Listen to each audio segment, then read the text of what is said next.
Imagine this. You're alone in the vast ocean and suddenly a massive shadow looms beneath you. Before you know it, a shark has taken notice. It didn't just appear. It snuck up on you. And now it's circling. Your heart races, your mind freezes. But remember, every moment counts. Today, we're diving into the do's and don'ts when facing one of the ocean's most formidable predators. This isn't just any challenge, it's a life or death dance with the deep sea's deadliest. Ready? Let's dive in.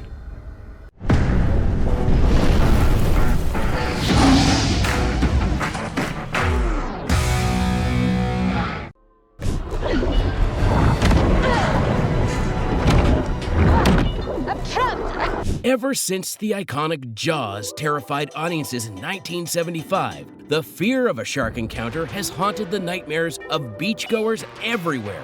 In fact, deadly creatures such as the colossal squid don't scare people the same way as sharks do. So, how likely are you to face this toothy terror? And if you do, are you sure you will escape? Don't worry, we got you with some tips on surviving a savage shark attack and how not to get totally wrecked. First, a bit of good news. Sharks aren't the man-eating monsters movies make them out to be. In fact, out of hundreds of species, only a few, like the bull shark, the tiger shark, and the notorious great white, might see you as prey. But most people are convinced that great white sharks don't like human meat. Despite their fierce reputation, shark attacks are extremely rare. Australia, a nation known for its love of the ocean, records the highest number of shark encounters, averaging at 259 people in the last 6 decades. Many have said that the rising water temperatures have prompted marine life migration, bringing sharks closer to the shores. But perhaps we are only seeing this trend because there is better reporting nowadays. You see, there is advanced technology such as shark tags and drones, so every shark attack goes into the record. And social media is buzzing every time there is a shark attack, and the whole ordeal is posted online. But enough of that. Let's get into the real discussion. So what do you do when you come face to face with a shark? Let's break it down. Step 1, don't panic. Your first instinct might be to freak out.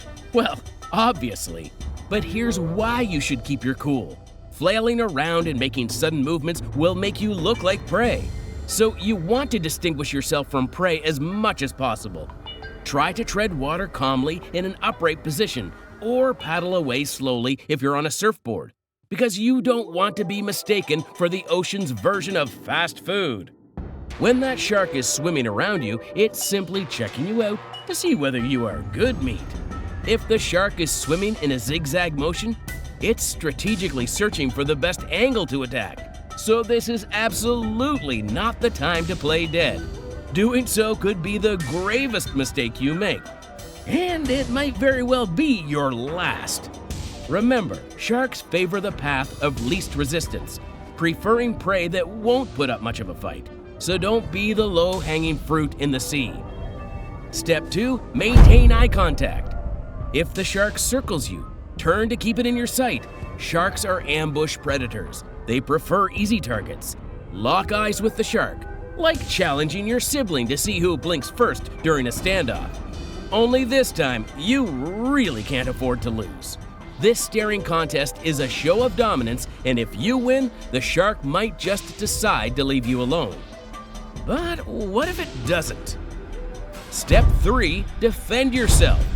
Remember that swimming away at this moment is pretty much pointless because, well, you are deep in enemy territory and that shark is definitely faster than you. However, you should only fight back if the shark becomes a threat. If it gets too close for comfort, use whatever you have, be it a camera, a snorkel, or even your fists. Aim for the sensitive spots, the eyes, nose, and gills. And remember, if you can, a firm push on the snout can work wonders.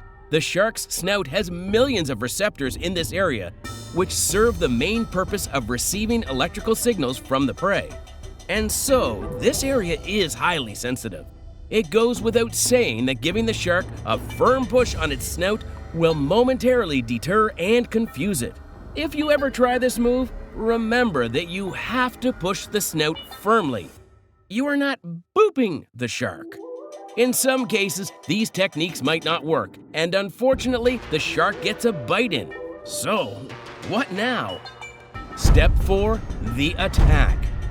Should the worst happen and the shark bites, it's usually a test, a hit-and-run tactic.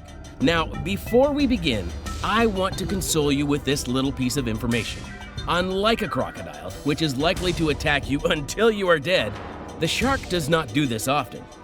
Instead, it relies on a hit-and-run sort of approach. That means it'll bite you, then back away into safety. Some scientists believe they do this simply because they don't like human meat. So one bite of your flesh and it spits you out in disgust. Guess we're not to everyone's taste. But other experts speculate that it's a strategy to make you bleed out so that you can become easy prey. Well, isn't that just pleasant? So in between the attacks, try to seek help or swim away to safety. That's why it's always advisable to always surf or swim in a group. If there's blood, you want to get out of the water as quickly as possible before you invite other sharks. The good news is that the shark will stay away for some time before circling back in the hope that you will bleed out. If you are lucky enough, it could have been a one-time thing and the shark decided, you're not worth it. But if the animal is starving, it might decide to circle back. So what you want to do in this situation is maintain eye contact with the shark while remaining as calm as possible. Try to disregard the pain you might be feeling to avoid looking like wounded prey. Although this may happen naturally due to the adrenaline pumping through your body at this stage. If it decides to make a second attack, fight for your life. Aim for its snout, eyes, and gills. If you're lucky, it'll back off. Now, once you get out of the water, you want to apply pressure on your injury to stop the bleeding. The next step is the hospital, because even if the wound doesn't seem too threatening, it could get a nasty infection. Step 5. How to avoid shark attacks. As with most things in life, prevention is often the best defense. It goes without saying, avoid deep waters, especially around steep underwater drop-offs. If you swim in narrow waters, the chances of an attack are considerably low. In fact, we would recommend swimming in well-established swimming areas on the beach. This is because these have been made safe for swimmers, so there are shark nets. There are also drones, helicopters, and lifeguards who keep these areas safe.